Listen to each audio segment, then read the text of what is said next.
Dear students, आज हम आपको BSc part first zoology paper third unit प्रथम, जिसमें आज का हमारा टॉपिक है माइटोकॉन्ड्रिया के enzymes, mitochondrial DNA, mitochondrial RNA और माइटोकॉन्ड्रियल जीवात जनन बायोजेनेसिस, माइटोकॉन्ड्रिया की उत्पत्ति एवं माइटोकॉन्ड्रिया के फंक्शन।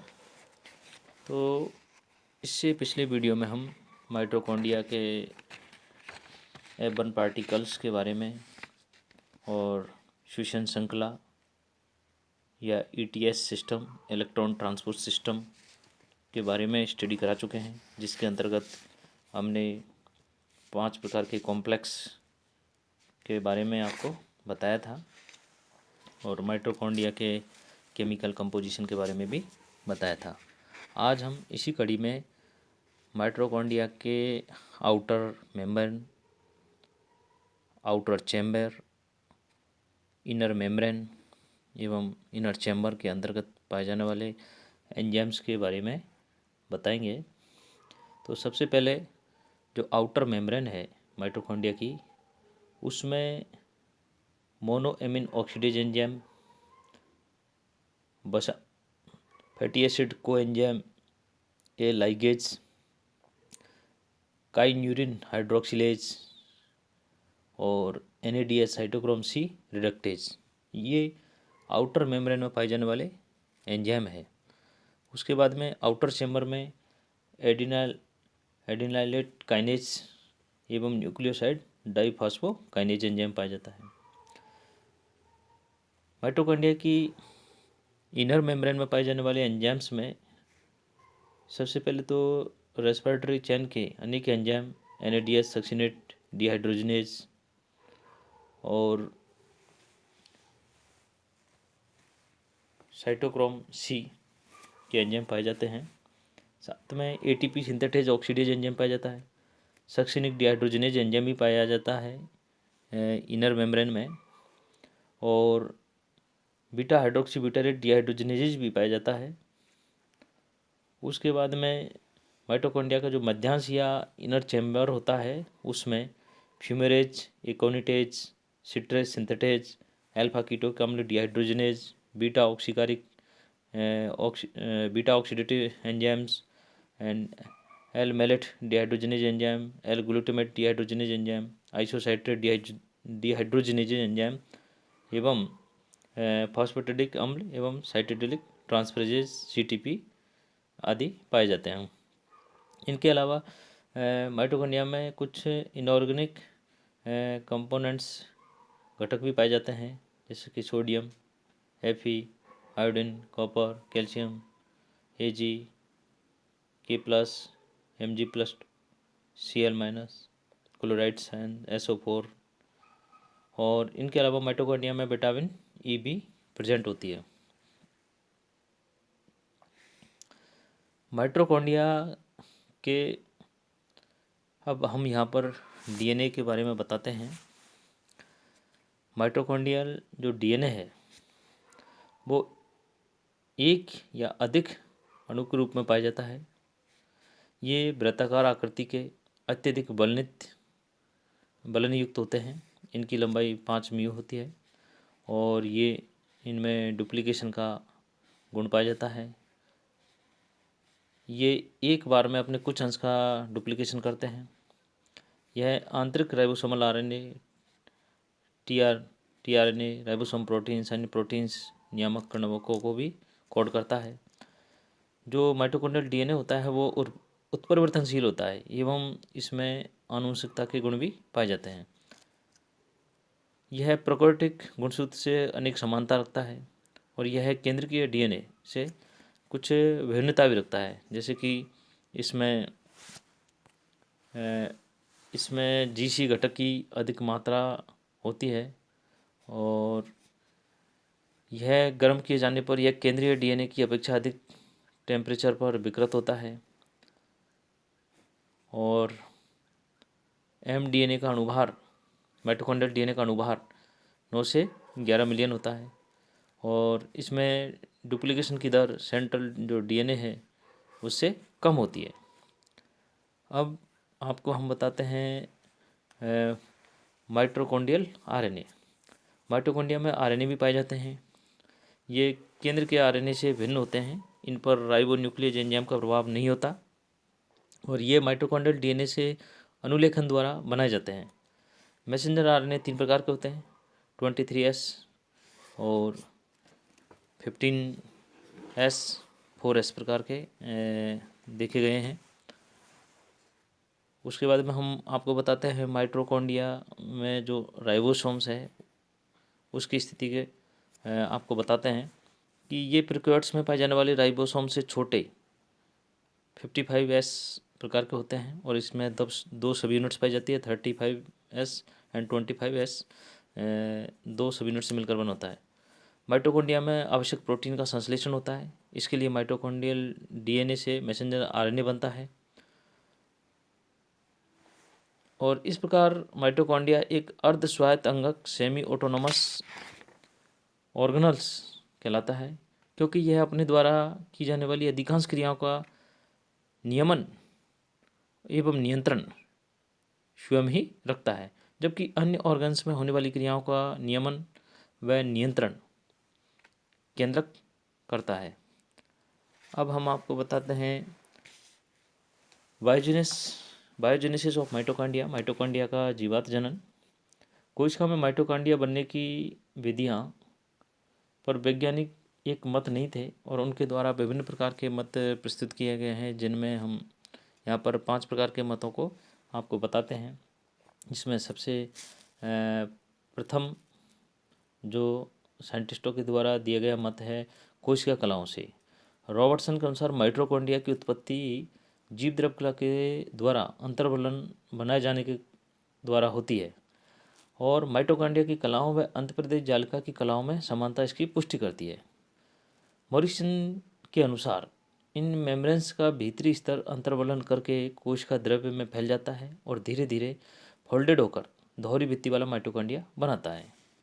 ये था हमारा कोशिका कलाओं से माइटोकॉन्ड्रिया की उत्पत्ति, जो कि रॉबर्टसन एवं मॉरिसन के द्वारा दिया गया था।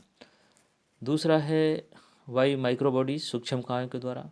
कुछ सूक्ष्मकायों के कोशिका द्रव्य में एकत्रित होने से इनकी उत्पत्ति होती है। प्रत्येक सूक्ष्मकाय माइक्रोबॉडीज वाही एकल कला व घना मध्यस्थ भाग रखती है। कुछ क्रिस्टी भी पाए जाते हैं और ये धीरे धीरे माइक्रोबॉडीज माइटोकॉन्ड्रिया में बदल जाते हैं। नंबर 3 पे है जो माइटोकॉन्ड्रिया का उत्पत्ति के बारे में जो विचार है साइंटिस्टों के द्वारा दिया गया, वो है पूर्व स्थित माइटोकॉन्ड्रिया से। फ्रेडरिक ने कोशिका विभाजन के समय माइटोकॉन्ड्रिया के विभाजन की जो प्रक्रिया थी उसका वर्णन किया था और फ्रेडरिक के अनुसार कोशिका विभाजन के समय माइटोकॉन्ड्रिया लंबा होकर एक डंबल की आकृति का हो जाता है और वह 2 खंडों में डिवाइडेड हो जाता है और यही खंडित भाग नए माइटोकॉन्ड्रिया के रूप में डेवलप हो जाते हैं और यह क्रिया सेप्टम फॉर्मेशन द्वारा अथवा संकीर्णन द्वारा या मुकुलन के द्वारा हो सकती है। अब नंबर 4 जो माइटोकॉन्ड्रिया की उत्पत्ति से संबंधित जो वैज्ञानिक विचार है वो है माइटोकॉन्ड्रिया का नवोद्भव, डी नोव ओरिजिन। नोविकोव नाम के वैज्ञानिक ने कोशिका में उपस्थित रचनाओं में से यह श्रुत्याय उत्पन्न होते हैं। ईस्ट सेल्स पर किए गए प्रयोगों द्वारा इसका प्रमाण मिलता है। ईस्ट सेल को प्रतिकूल परिस्थितियाँ अवायवीय माध्यम में विकसित करने पर इसमें चैन या श्रृंखला अनुपस्थित पाई जाती है। केवल कुछ एंजाइम्स में कला ही पाई जाती है, जबकि वायवीय माध्यम में विकसित किया गया तो ईस्ट सेल्स में स्पष्ट माइटोकॉन्ड्रिया पाए गए, जिनसे कि साइटोक्रोम तंत्र अर्थात पूर्ण श्वसन श्रृंखला उपस्थित थी। अब 5वां जो माइटोकॉन्ड्रिया की उत्पत्ति से संबंधित जो सिद्धांत है वो है उद्विकासीय उत्पत्ति, जो कि अल्टमान तथा सिम्पर के द्वारा दिया गया था।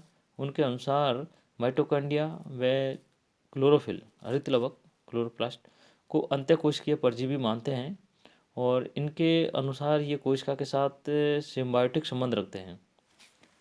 इन वैज्ञानिकों की मान्यता थी कि माइटोकॉन्ड्रिया की उत्पत्ति प्रोकैरियोटिक जीव जैसे जीवाणुओं से हुई है। बैक्टीरिया व माइटोकॉन्ड्रिया में कई लक्षण समान पाए गए, अतः इस आधार पर इसकी कल्पना की गई थी। उद्विकास के दौरान यह बैक्टीरिया माइटोकॉन्ड्रिया के रूप में कन्वर्ट हो गया और यही परिकल्पना माइटोकॉन्ड्रिया की उत्पत्ति के सहजीवी सिद्धांत के नाम से भी जानी जाती है। बैक्टीरिया व माइटोकॉन्ड्रिया के बीच समानताओं को पाए जाना तथा माइटोकॉन्ड्रिया का स्वायत्त अंग के रूप में क्रियाएं करना इस सिद्धांत का मुख्य आधार है। यहाँ पर माइटोकॉन्ड्रिया व बैक्टीरिया में कई समानता पाई जाती है, जैसे कि दोनों की अंतःकला पर श्वसन श्रृंखला पाई जाती है। जैसे जीवाणु में मीजोसोम्स का नामक जो रचना है वो कोशिका कला से संलग्न पाई जाती है, जिससे कि हम माइटोकॉन्ड्रिया की किस्टी के समान मान सकते हैं। जो माइटोकॉन्ड्रिया व जीवाणु में नंबर 2 टाइप की जो लक्षणों में समानता है वो है कि इनमें F1 एटीपेज कॉम्प्लेक्स पाया जाता है। नंबर 3 पे है कि इनमें डीएनए के समान प्रतिकृति व बेलाकार आकृति का पाया जाना होता है। और नंबर 4 जो माइटोकॉन्ड्रिया व जीवाणु में के जो लक्षणों में समानता है वो नंबर 4 पे हम डीएनए पर आधारित आरएनए व प्रोटीन संश्लेषण होता है और एवं प्रोटीन संश्लेषण की क्रिया क्लोरेम्पेनीकरण द्वारा अवमंदित हो जाती है।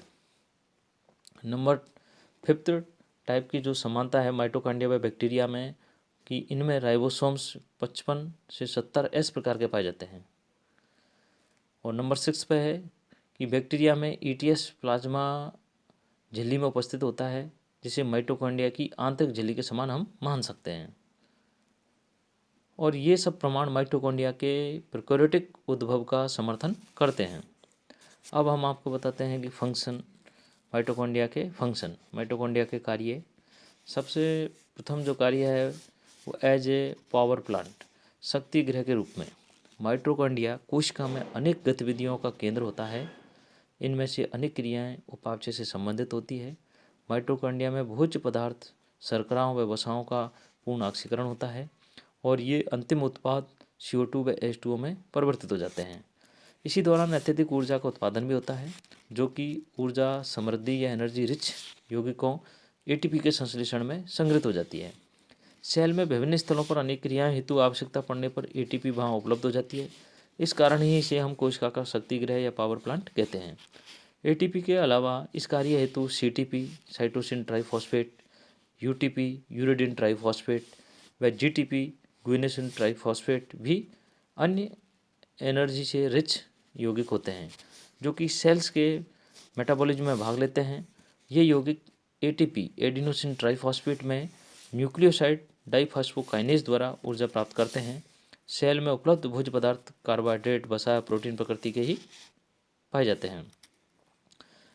अब हम आपको बताते हैं ऑक्सीडेशन ऑफ द कार्बोहाइड्रेट, शर्कराओं का ऑक्सीकरण। प्राणी के द्वारा भोजन में ली गई शर्कराओं का पाचन अंततः मोनोसेक्राइड, ग्लूकोज या ग्लाइकोजन के रूप में होता है, जो कि अवशोषण योग्य इकाई होती है। कोशिका में शर्करा इसी रूप में प्रवेश करती है और मोनोसेक्राइड शर्कराओं का विखंडन कोशिका में आरंभ होता है। शर्कराओं में विखंडन से ऊर्जा उत्पादन होने तक की क्रियाएं कई पदों में डिवाइडेड होती है, जिसमें प्रथम पद है ग्लाइकोलाइसिस। जो नंबर 2 पे जो स्टेप है वो है ऑक्सीडेटिव डीकार्बोक्सिलेशन। नंबर 3 पे स्टेप जो आती है वो है क्रेब्स चक्र, सिट्रिक एसिड साइकिल कहते हैं जिसको हम। और नंबर 4 पे जो स्टेप होता है वो है respiratory chain and oxidative phosphorylation, श्वसन श्रृंखला एवं ऑक्सीकारी फास्फोलीकरण। अब हम आपको नेक्स्ट वीडियो में शर्करा के ऑक्सीकरण जो के ग्लाइकोलाइसिस से नेक्स्ट वीडियो में हम आपको स्टार्ट करेंगे और स्टेप बाय स्टेप करके हम ऑक्सीडेटिव डीकार्बोक्सिलेशन, क्रेब्स साइकिल चक्र एवं ETS सिस्टम के बारे में बताएंगे।